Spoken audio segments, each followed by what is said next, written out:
qishloqda chiroyli to'ylar bo'lyapti. Bitta katta qozonda ovqat, hamma o'sha bilan ovora. Kelinglar, bu yoqqa o'tinglar. Hey! Ye. Joyingizda turmaysizmi? Keling-ku kelyapti. Ana qiling. Ovqatni beringlar, qonimiz och qolib ketdi. Keling-ku, kelsinmi? Mencha nafsiz och. Hamma ovqat bilan keling-kuyni kutyapti. Ana yor bilan keling-kuy kelyapti. Endi haligi mahallada o'sha to'yxonaga yaqinlashgan saringiz Ozodbek Nazarbekka o'xshaydi haligi ovozi. Muhriddin Xoliqovga o'xshaydi.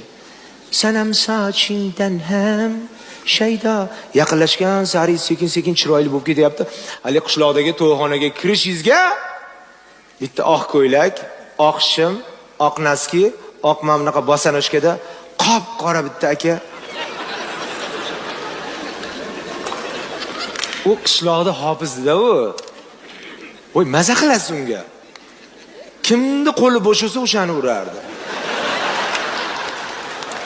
Manetlar qip-qizil, baribir ashula aytaveradi. Mana shuncha xafa bo'lmaydi.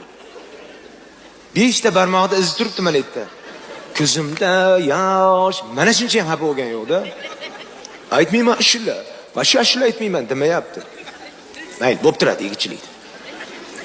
Qishloq bir-birini yaxshi ko'radi. G'ulomjon Yoqubov, Munisa Rizayevagacha puli yetadigan odam bor qishloqda, lekin ana uni yuzidan o'ta olmaydi.